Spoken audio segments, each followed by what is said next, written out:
So yeah guys, I finally picked up the RED Komodo and I decided to go with the production pack, and I figured I'd make a quick little video to just talk about what comes in the box and the way that I set up my camera.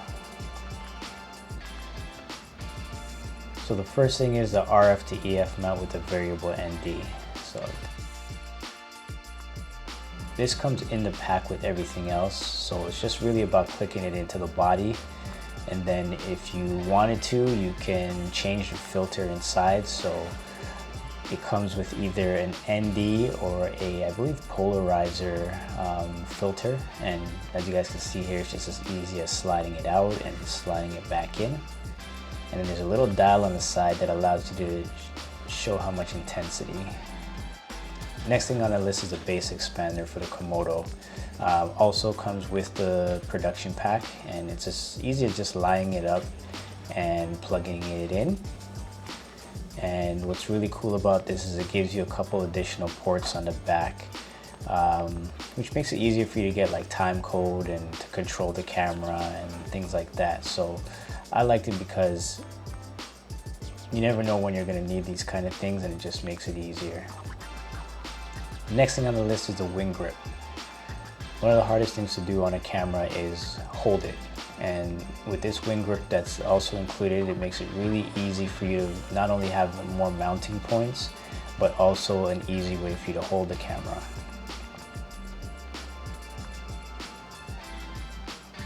Yeah, you can watch me struggle a bit, probably over tightened it a bit, but that's okay. It's in there, it's secure, and that's pretty much it. The next thing is the Core SWX VMount Plate. I really like this one because it's RED approved first of all, and it just allows you to change those back batteries to a VMount battery. So I have a ton of VMount batteries already, so it just makes a lot of sense for me to go with something like this and just utilize what I already have. And I paired that with the Core SWX Nano micro batteries to keep the camera with an overall low profile and also to keep the weight down.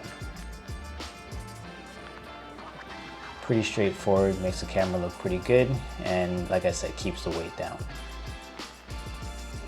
So the next thing for me was the Outrigger. And this again is something that I love just simply because you can just easily screw it onto the body of the camera, and it gives you the start-stop control and also another point where you can actually hold the camera. So without this, it's kind of awkward to try to start-stop the camera just because of where they placed it and just a little touch screen, but with this it's just touch and go. And again, it just screws in with a couple of screws that are permanently embedded into it, and just like that, you're ready to start filming. The next thing I paired it with is a 10-centimeter long NATO rail, and what that basically allows you to do is add on additional attachments that will use a NATO rail, and this just screws in again with a couple of screws, and you can put it right onto the Outrigger handle, and it just makes it, like I said, easier for me to mount my monitor, or if I want to mount a mic, or really anything that could use a NATO rail option.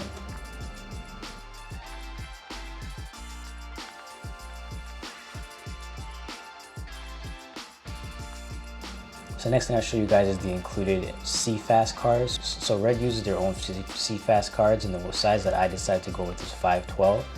I got 2 of them, and all you gotta do is just slide it in the camera, and that's pretty much it. That's ready to go.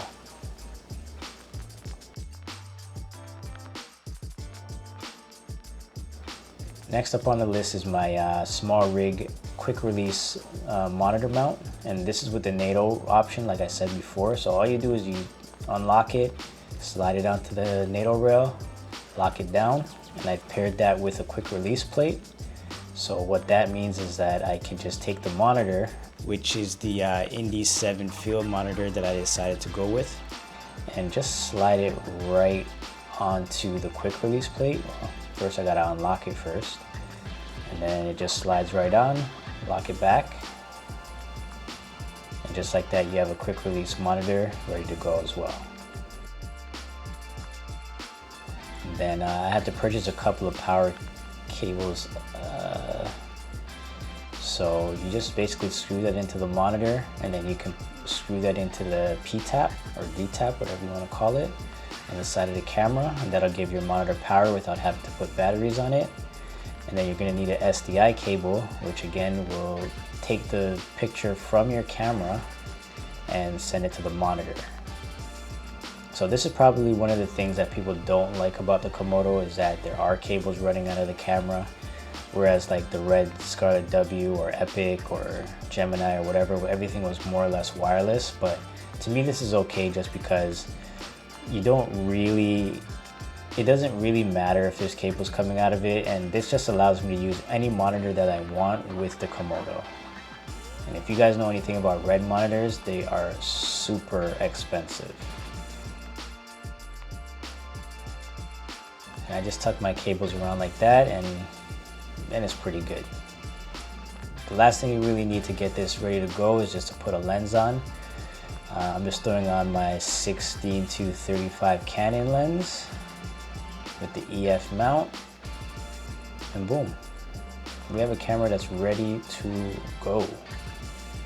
I'm going to really enjoy shooting with this camera because it is much smaller and lighter than my RED Scarlet-W, which I love also, by the way. There's nothing wrong with it, but for when we're traveling or if I just need to do some quick run and gun stuff, this is just going to make my life a lot easier.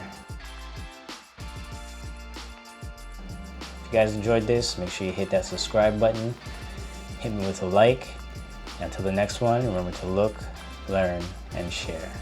Take it easy, guys. Peace.